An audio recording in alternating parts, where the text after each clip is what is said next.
Salam sehat Indonesia, berjumpa lagi di program kesayangan kita yaitu Hidup Sehat bersama Dr. Ekles.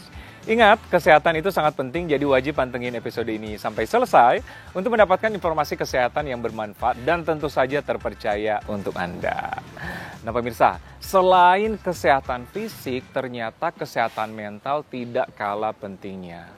Banyak informasi yang didapati, ternyata banyak gangguan kesehatan mental di era digital sekarang akibat interaksi dengan media digital. Nah, apa benar demikian? Kita akan berbincang dengan Dr. Erikson, spesialis kedokteran jiwa.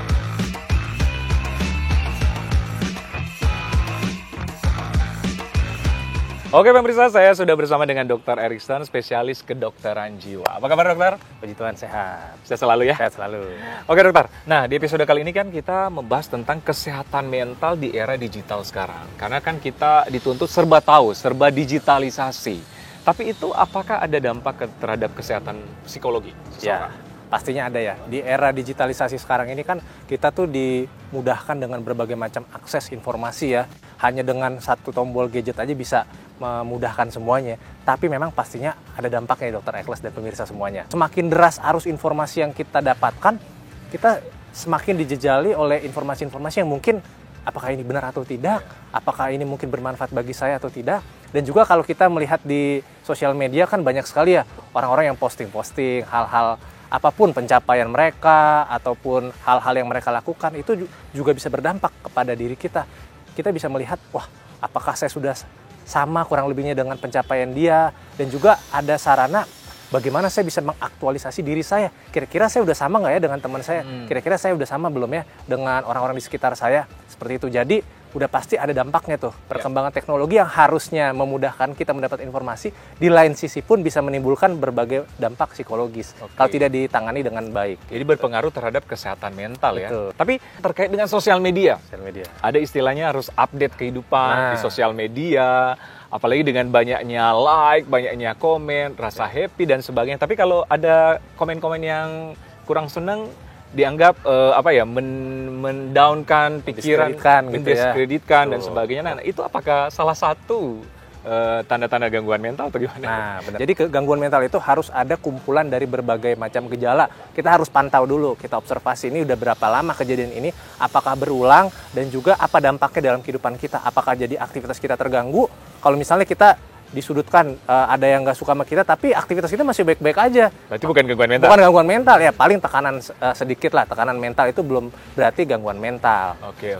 Jadi mungkin ketagihan ataupun kita bersosial media bukan merupakan salah satu bentuk, tapi mungkin dampak dan akibatnya bisa menyebabkan gangguan mental. Kalau terjadi terus-menerus tuh sumber stresnya tadi, misalnya dia disudutkan oleh komentar yang tidak baik, terus juga di kehidupan nyata banyak juga nih hal-hal yang terjadi, tekanan-tekanan pekerjaan, hal-hal lainnya. Kalau semuanya itu berakumulasi, itu bisa tuh pada akhirnya menjadi gangguan mental kalau tidak ditangani dengan lebih segera. Oke. Kalau ketagihan sosial media, maksudnya lebih lama kita menghabiskan waktu di sosial media sepanjang hari daripada bergaul dengan orang luar, itu gangguan mental nggak? Ini pertanyaan masyarakat nih. Ya, jadi ini sekarang kita seringkali melihat namanya gangguan adiksi perilaku ya. Meskipun kalau secara penegakan diagnosis sih gangguan adiksi sosial media itu belum ada, tapi memang nyata itu seringkali dialami oleh masyarakat. Ya, contohnya kapan sih orang udah mulai ketagihan sosial media? Semakin lama waktu yang dia lakukan lebih banyak daripada aktivitas dia sehari-hari, dan itu membuat dia menjadi terganggu,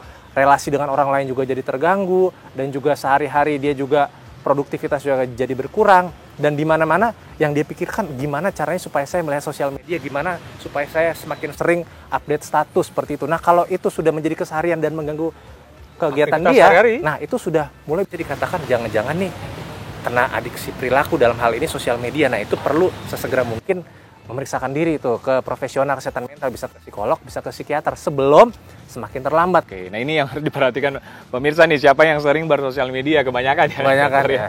Nah ini berkaitan dengan hormon pada saat kita bersosial media ataupun di era digital. Apa sih hormon yang berpengaruh dong? Ya, jadi tubuh kita ini, otak kita ini kan banyak sekali hormon-hormon yang bisa membantu kegiatan kita, tapi juga nggak semuanya hormon baik.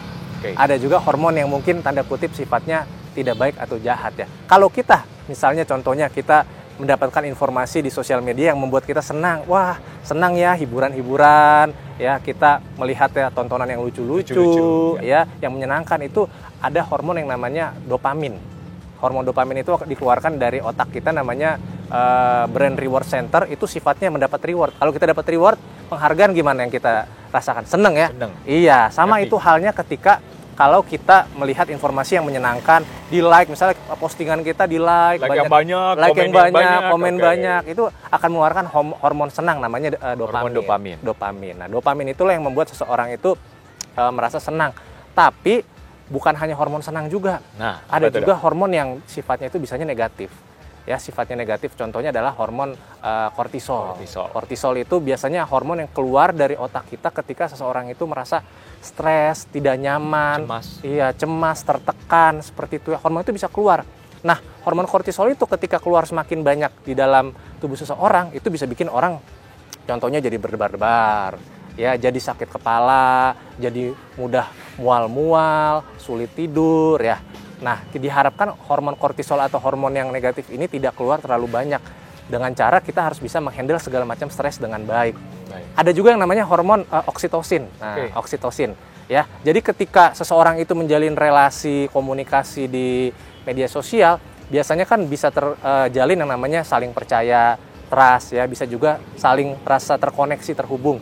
Nah, itu juga bisa membangkitkan atau mengeluarkan hormon yang namanya oksitosin tadi. Ya. Nah, jadi hormon-hormon yang baik itu sebaiknya sih yang semakin sering dikeluarkan. Jadi kita perlu bijak tuh. Perbanyaklah mungkin informasi yang berguna.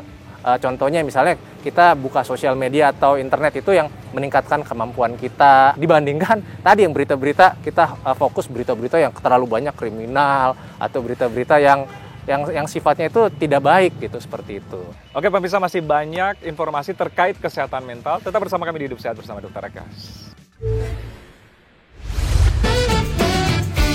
Umat mikir titilan, ngopi-ngopi masih, umat mikir tak